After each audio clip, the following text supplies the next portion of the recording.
नमस्कार, मी अनुराधा सानगर. जनवार्तामध्ये आपल्या सर्वांचं स्वागत. पाहूया पुण्यातील काही विशेष घडामोडी.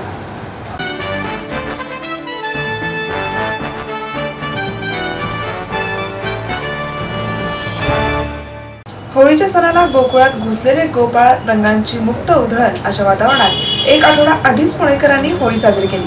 निमित्त होते 13व्या शनिवारवाडा महोत्सवाचे. पंडित बिरजू महाराज आणि त्यांच्या सहकाऱ्यांचा नृत्य, संगीत आणि नाटिका यांचा संगम असणारा आणि रंगाची बरसात करणारा होली के रंग हा कथक नृत्याविष्कार सादर केला. कृष्ण, राधा आणि सवंगडी रंगांची उधळण करीत मुक्तपणे होळी साजरी करत आहेत असे कथासूत्र होते. नृत्य, संगीत, वादन यांचा अनोखा मिलाप असणारा शनिवारवाडा नृत्य आणि संगीत महोत्सव शनिवारवाड्याच्या प्रांगणात उत्साहात पार पडला. प्रथम नृत्यांगना शशिकला रवी आणि सहकाऱ्यांनी गणेश वंदना सादर केली. त्यानंतर भरतनाट्यम शैलीत सृष्टी हा विशेष रचलेला नृत्याविष्कार त्यांनी सादर केला.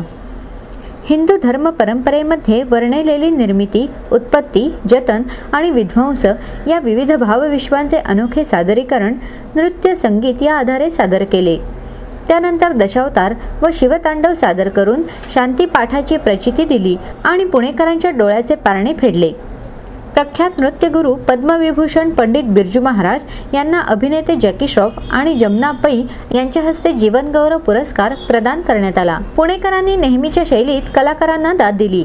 प्रख्यात नृत्यगुरू पंडित बिरजू महाराज यांनी शिष्यांसह सादर केलेली कलाकृती आणि पुण्याच्या नृत्यांगना शशिकला रवी त्यांच्या शिष्यांसमवेत सादर केलेला कलाविष्कार ही यंदाच्या महोत्सवाची विशेष आकर्षणे ठरली.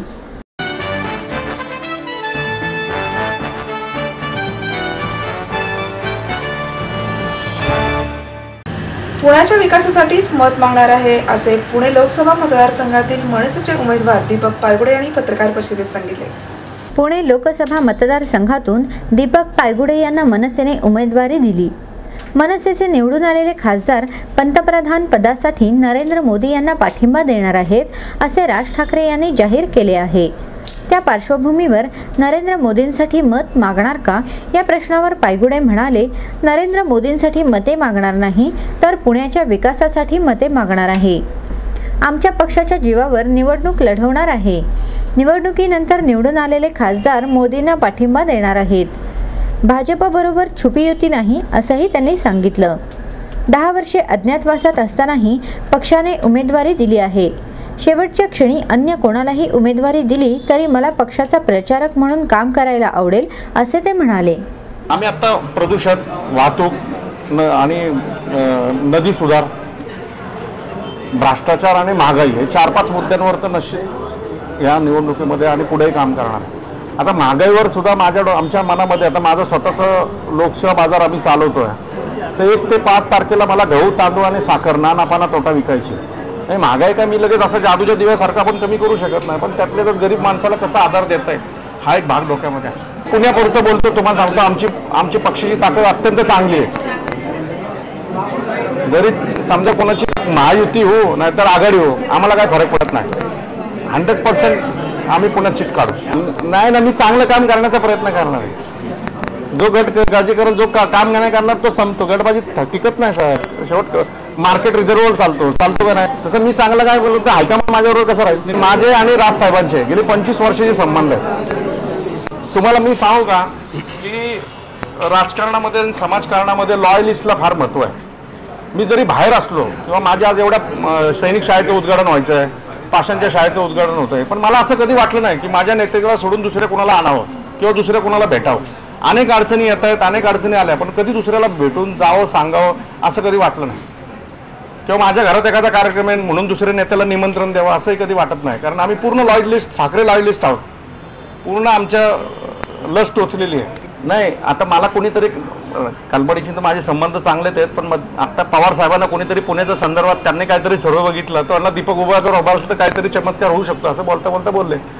राजसाहेबांची कोल्हापूर, खेड, जळगाव, सोलापूर, जालना, अमरावती ह्या सभा बघितल्यावर राजसाहेबांची पण खूप हवा असते. लक्षात घ्या, राजकारणामध्ये हे सगळ्या गोष्टी होत असतात. स्वतः मी राजसाहेबांच्या बरोबर 25 वर्ष काम केले. तो एक कलावंत मोठा माणूस आहे, लक्षात घ्या. त्याच्या स्वतःची एवढी धमक आहे ते केव्हाही हे करू शकतात. म्हणजे मला कुठल्या नेत्याला कमी लेखायचं नाही आहे, पण नितीन गडकरी राष्ट्रीय अध्यक्ष होते 1-2 वर्षापूर्वी. राजसाहेब हे कायमचे अध्यक्ष आहेत. अख्ख्या महाराष्ट्रातल्या तरुणांच्या तरुण हृदय सम्राट आहेत. त्यांना काय असं हवेची प्रश्न नाही. राजसाहेब आम्ही काय असं म्हणलं नाही मोदींच्या नावावर आम्ही मतं मागणार. आम्ही काय सांगितलं की आमचे खासदार निवडून आल्यानंतर ते मोदींना मतदान करतील असं राजसाहेब म्हणतात.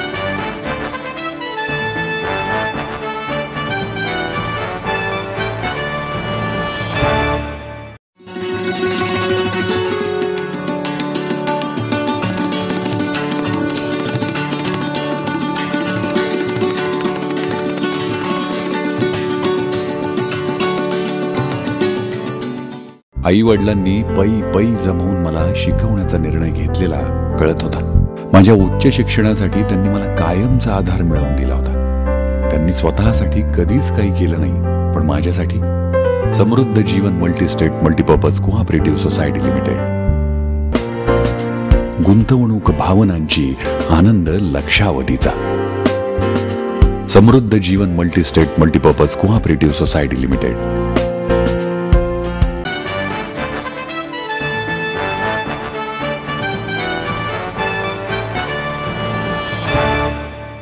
घरेलू कामगारांना तातडीने शैक्षणिक आणि वैद्यकीय सुरक्षा कवच द्यावे या मागणीसाठी पुणे शहर मोलकरीण संघटनेतर्फे कामगार आयुक्त कार्यालयाला टाळा लावण्यासाठी मोर्चा करण्यात आला.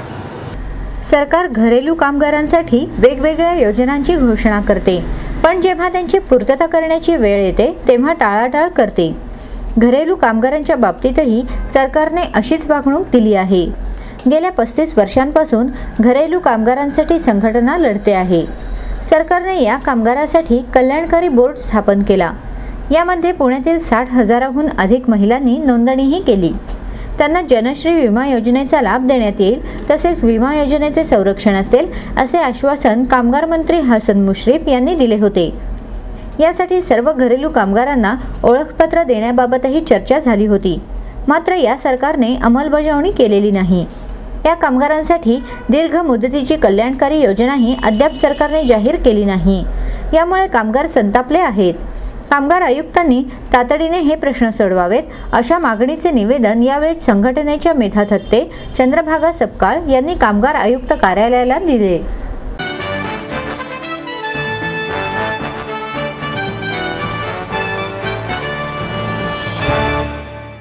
जागतिक किडनी दिनानिमित्त 13 मार्च 2014 रोजी केएम हॉस्पिटलचे प्रमुख डॉक्टर फारुख वाडिया यांना जीवन गौरव पुरस्कार देऊन सन्मानित करण्यात येणार आहे, अशी माहिती किडनी सपोर्ट ग्रुपचे अध्यक्ष अरुण देवगावकर यांनी पत्रकार परिषदेत दिली. यावेळी doctor Abhay Huparikar, doctor Niranjan Ambekar, Shrinivas Ambike, kidney support ग्रुपच्या सचिव आरती देवगावकर आणि खजिनदार प्रशांत भोंडे आदी उपस्थित होते. यावेळी बोलताना अरुण देवगावकर म्हणाले, किडनी सपोर्ट ग्रुप ही मूत्रपिंड विकारग्रस्तांसाठी कार्य करणारी संस्था 2000 साली स्थापन करण्यात आली. या संस्थेतर्फे दरवर्षी जागतिक किडनी दिवस साजरा केला जातो. यंदा यानिमित्त गुरुवारी 13 मार्च रोजी आयोजित कार्यक्रमाला प्रमुख पाहुणे म्हणून सिम्बायोसिस आंतरराष्ट्रीय विद्यापीठाचे कुलपती डॉक्टर शांब मुजुमदार उपस्थित राहणार आहेत. गणेश कला क्रीडा रंगमंच येथे सायंकाळी 5:30 वाजता होणाऱ्या या कार्यक्रमात केएम हॉस्पिटलचे प्रमुख डॉक्टर फारुख वाडिया यांना जीवन गौरव पुरस्कार देऊन सन्मानित करण्यात येणार आहे. मानपत्र आणि सन्मानचिन्ह असं या पुरस्काराचं स्वरूप आहे. गेल्या 45 वर्षांपासून मूत्रपिंड विकार क्षेत्रात केलेल्या भरीव कामगिरीबद्दल त्यांना हा पुरस्कार देण्यात येणार आहे. मूत्रपिंड विकाराशी यशस्वीपणे लढा देणारे रुग्ण आणि मूत्रपिंड दानाविषयी जागृती करणारे मेडिकल सोशल वर्कर यांचा यावेळी विशेष सत्कार करण्यात येणार आहे. त्याचप्रमाणे यावेळी इक्बाल दरबार यांचा मनोरंजनपर कार्यक्रम होणार आहे.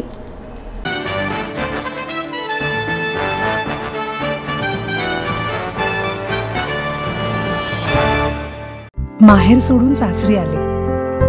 इथेही प्रेमाची, मायेची माणसं होती, पण माझं भविष्य सुरक्षित आहे ह्याचा आनंद, आत्मविश्वास वाढवणारा होता. Samruddha Jeevan multistate multipurpose cooperative society limited. गुंतवणूक भावनांची, आनंद लक्षावधीचा. Samruddha Jeevan multistate multipurpose cooperative society limited.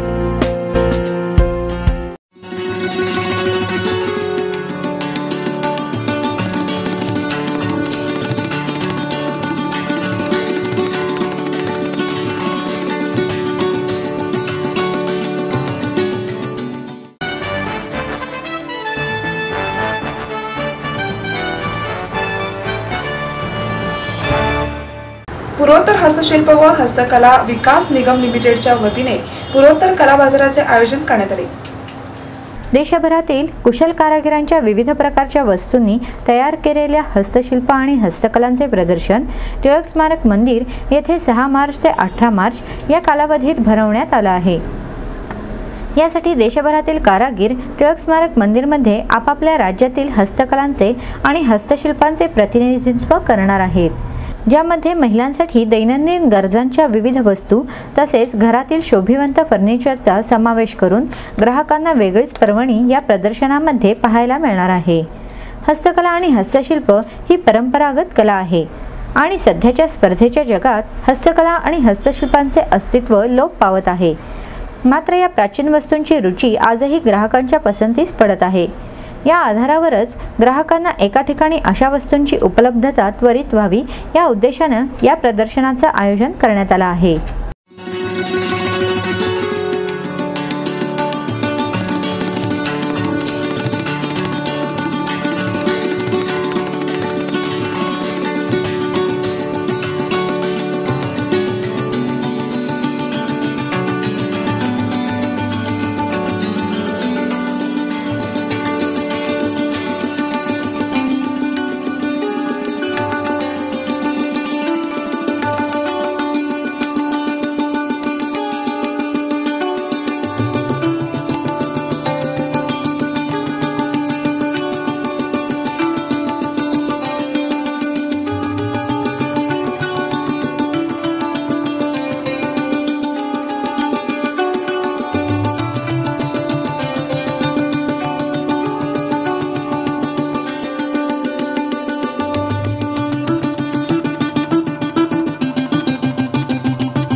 आपलं स्वप्न, आपलं मन, आपलं स्वतःचं घर हेच खरं धन। समृद्ध जीवन पार्क सादर करत आहे 140 फ्लॅट्सची एक प्रशस्त गृह योजना।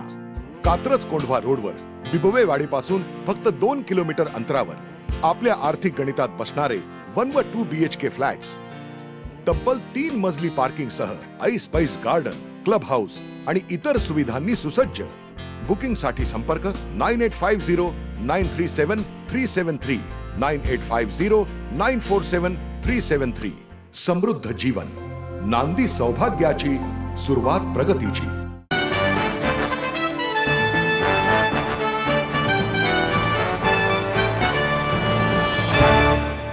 बहुचर्चित आजोबा हा मराठी चित्रपट येत्या 9 मेला प्रेक्षकांच्या भेटीला येत आहे। या संदर्भात आयोजित पत्रकार परिषदेत ही माहिती देण्यात आली। उर्मिला मातोंडकर, यशपाल शर्मा, ऋषिकेश जोशी, दिलीप प्रभावळकर, श्रीकांत यादव, ओम भुटकर, नेहा महाजन, गणेश मयेकर, शशांक शेंडे, विराट मडके, अनुया काळुसकर यांच्या अभिनयाने साकारलेला आजोबा प्रेक्षकांना निश्चितच एक भन्नाट पीठ ठरणार आहे। 2009 मध्ये पुण्यात जुन्नरमध्ये घडलेल्या एका सत्य घटनेवर या चित्रपटाची कथा बेतली आहे। कुत्र्याचा पाठलाग करताना विहिरीत पडलेल्या एका बिबट्याला वन विभागाच्या कर्मचाऱ्यांनी सुखरूप बाहेर काढलं। विद्या अत्रे या वन्यजीव अभ्यासिकेनं या बिबट्याच्या अंगावर एक चिप बसवून GPS सहाय्याने त्याचा प्रवास टिपण्याचा प्रयत्न केला। त्या चिपवर नाव लिहिलं गेलं, ते म्हणजे आजोबा। पुढे माळशेच्या घाटात आजोबाला सोडण्यात आलं, पण सह्याद्रीच्या रांगा ओलांडत हा आजोबा निघाला मुंबईच्या दिशेने। माळशेज घाट ते मुंबईतील नॅशनल पार्क हे अंतर नक्कीच केवळ लांब पल्ल्याचं, पण या आजोबाने चक्क 29 दिवस 120 किलोमीटरचा हा रोमांचित करणारा धाडसी प्रवास केला। GPS तंत्रज्ञानाचा आधार घेत वन्य अभ्यासिकेला बिबट्याचा पाठलाग करताना आलेला थ्रिलिंग अनुभव प्रेक्षकांना या चित्रपटात पाहता येणार आहे। आजोबा सिनेमातील मुख्य आकर्षण असणार आहे ते अभिनेत्री उर्मिला मातोंडकर यांच्या मराठी पदार्पणाचं। अनेक गाजलेल्या हिंदी चित्रपट आणि रियालिटी शोमधून उर्मिला यांनी प्रेक्षकांची मनं जिंकली आहेत। आजोबाच्या निमित्तानं उर्मिला मातोंडकरनं मराठीत दमदार प्रवेश केला आहे. डोंगर दऱ्यांमधून फिरत प्रतिकूल हवामानाशी सामना करीत दुर्दम्य इच्छाशक्तीच्या जोरावर बिबट्यावर संशोधन करणाऱ्या वन्यजीव अभ्यासिकेची व्यक्तिरेखा उर्मिलानं साकारली आहे. भक्ष्याची अनुपलब्धता या कारणांमुळे गेल्या काही वर्षात मनुष्य आणि प्राण्यांचा संघर्ष शिगेला पोहोचलाय. माणसानं आपल्या भौतिक सुखाच्या हव्यासापायी जंगलाची सीमारेषा केव्हाच ओलांडली आहे. त्यामुळे प्राण्यांना देखील स्वतःचं अस्तित्व टिकवण्यासाठी झगडावं लागतंय. याच सामाजिक विषमतेवर आजोबा भाष्य करतो. चित्रपटाची कथा गौरी बापट यांनी लिहिली आहे. वेगळ्या धाटणीच्या या सिनेमाला साकेत कानेटकर यांनी संगीत दिले असून ध्वनी संयोजन निमिष छेडा, अविनाश सोनावणे यांनी केलं आहे. वन्य प्राण्यांवर चित्रीकरण करताना काही ठिकाणी मर्यादा येतात. त्या ठिकाणी व्हिज्युअल इफेक्ट्सची कमाल पाहायला मिळेल.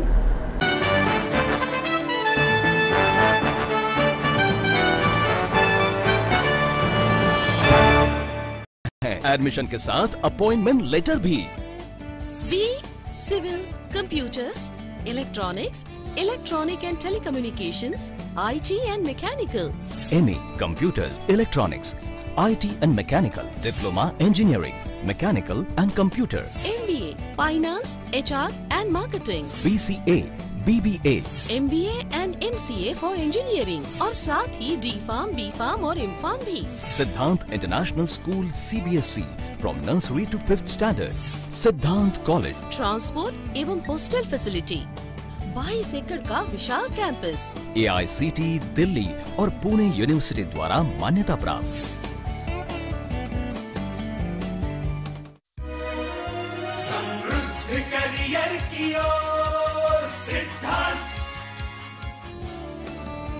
सिद्धांत कॉलेज, सुदुमरे, पुणे.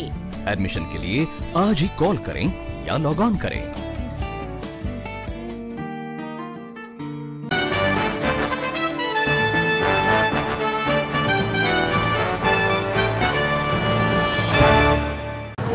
आगामी लोकसभा निवडणुकीत समाजवादी पक्ष राज्यातील 20 जागा स्वबळावर लढवणार आहे. पुणे जिल्ह्यातील पुणे, मावळ, बारामती आणि शिरूर या 4ही जागा पक्ष लढणार आहे. पक्षाच्या उमेदवारांची यादी प्रवेश कार्याध्यक्ष आमदार अबू आझमी 2-3 दिवसात जाहीर करणार आहेत. पक्षाचे प्रदेश महासचिव आणि पश्चिम महाराष्ट्राचे निरीक्षक प्राध्यापक मनोहर हिबारे यांनी ही माहिती दिली. पुण्याबरोबरच मराठवाडा, मुंबईतूनही पक्षातर्फे तुल्यबळ उमेदवार निवडणुकीच्या रिंगणात उतरवण्यात येतील. भ्रष्टाचार आणि जातीयवाद या विरोधात आम्ही लढणार असल्यानं काँग्रेस आणि भाजप दोघांच्याही विरोधात आम्ही लढा देऊ. समाजवाद संपला नसून यंदा तिसऱ्या आघाडीचाच उमेदवार पंतप्रधान होणार आहे. महाराष्ट्र नवनिर्माण सेनेचा आम्हाला फायदाच होणार आहे, असं हिबारे यांनी सांगितलं.